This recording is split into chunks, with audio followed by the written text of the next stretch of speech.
Hey everybody, welcome back. Did you miss me? I know I missed you. So on today's episode, we are underneath the Honda Pilot.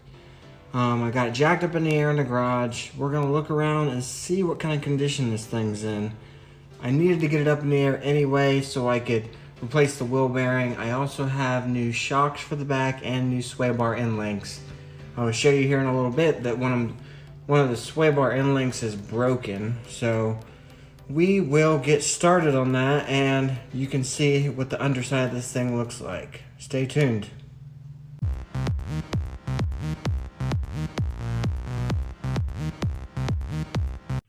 Okay guys, welcome to the underside of our Project Pilot. So some of the things I know, sorry for the shaky camera and it's hard to get underneath this thing and get around. So some of the things I know this thing has been replaced.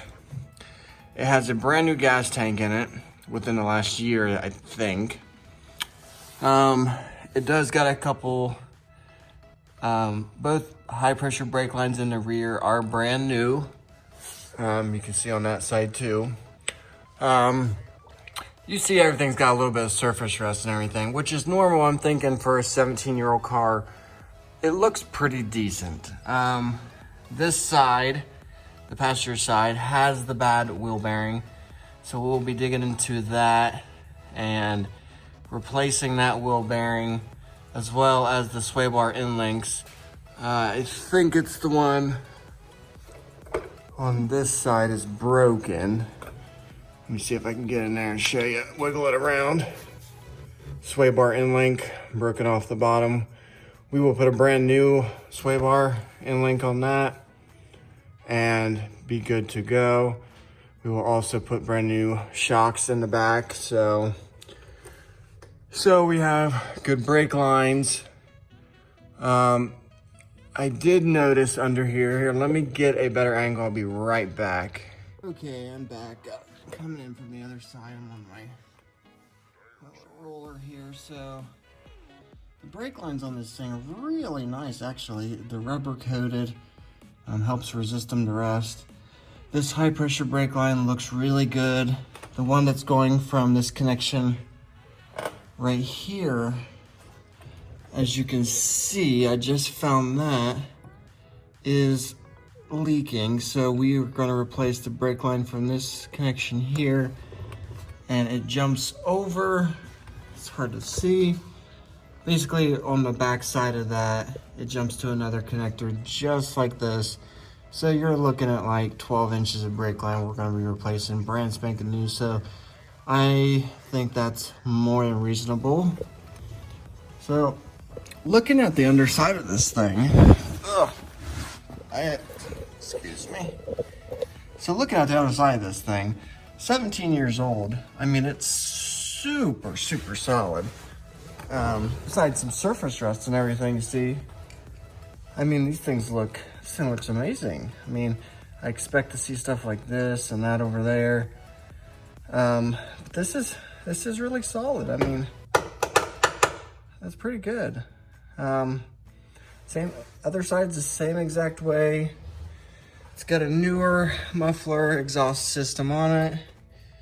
I checked the drive shaft because usually the carrier bearing in the drive shaft right there, as you can see, usually on these Pilots, or at least in Honda in general, the all-wheel drive system, those carrier bearings tend to go bad. So I checked that. There's no play in it, which is good. So we don't have to worry about that. All the brake lines and gas lines going towards the front look in amazing condition. If you look up there, it is dry as a bone. Nothing, I mean nothing leaks on this thing. Besides some surface rust, it looks pretty good. I mean, what do you expect for stuff that's never had oil leaked on it?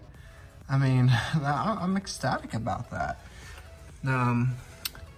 So on the back here, like the subframe, I checked all the mounting points for the rear subframe hooks to the body, and you can see there, I mean, besides some surface rust, it's all solid. All 4 mounting points are great. There is a little bit of rust on the back what is the bumper bar? I mean, it's rusted, it got a couple pieces breaking off of it, but that is not a structural piece of the body, so I'm not worried about that. What I will do though is take my wire brush wheel on the end of my drill, probably go over some of this stuff, clean it up really good, throw some rust repellent on it just to keep it from rusting anymore. But overall, this thing is solid. I mean, pretty ecstatic about that. Now, what I am gonna do right now, I will take a wire wheel on the end of my drill, and whatever bolts, like the shock bolt right there, and there's one on top, we are going to take the wire wheel to them, clean them up a little bit, spray them with some penetrating oil to try to get them unseized if they are, because they look a little bit rusty. Because we'll be putting brand new shocks on it, like I said, sway bar end links, a new wheel bearing on the passenger side. And I actually had to buy some tools to do that, and I will show you those here in a second. Another thing, I will pop off this center cap right here, and the axle nut that goes through this wheel bearing, I will spray it with some PB Blaster or some penetrating oil, let it set for a little bit, and that may make it easier to break free. But other than that, I mean, she's pretty good. I'm ecstatic. I'm feeling better each day about this. I mean, nice little tune up, do some extra little nitpick things here and there, and we'll be good to go. So stay tuned for that.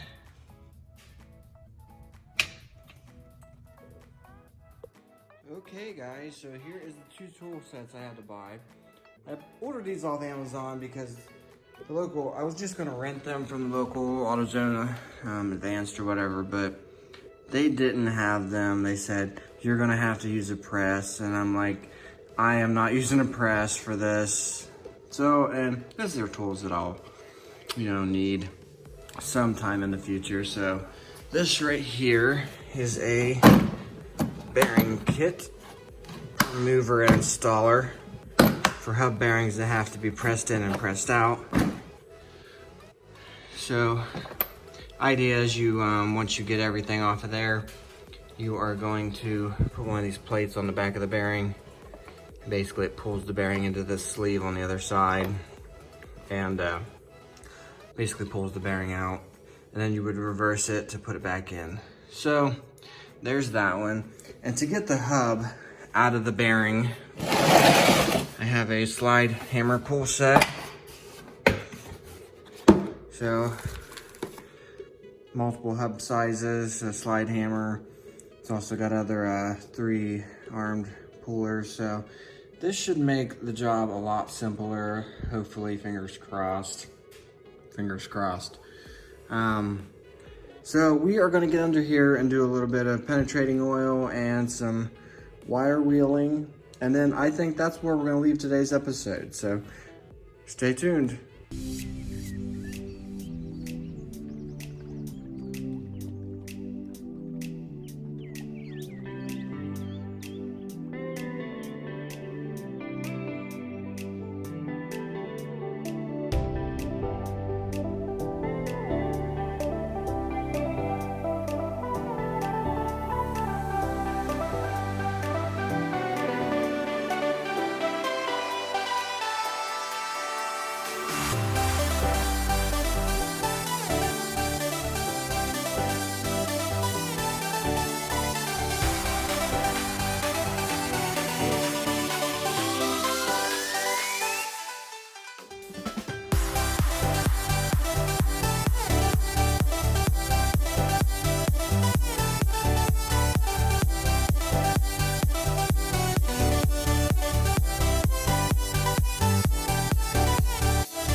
Hey guys, thanks for joining me. We got everything sprayed down, we got everything lubricated, so hopefully it makes it a little bit easier when we start to take everything apart.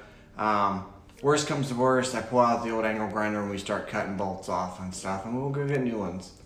And that's the way it goes. So I anticipate some of them are going to be really hard to get off, but we'll see when that happens.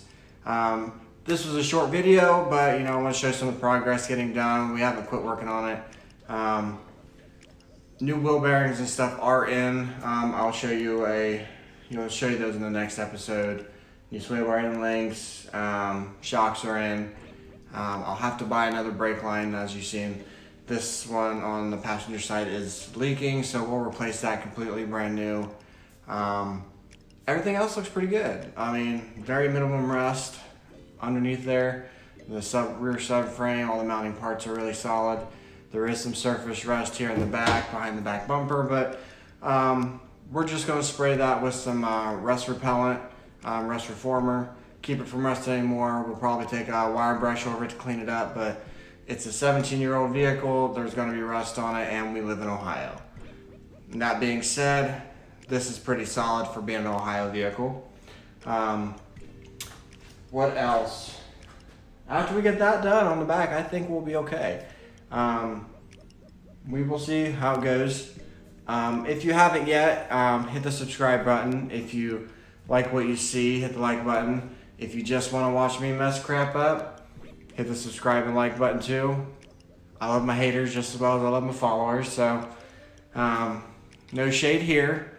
And until next time, I'll see you later.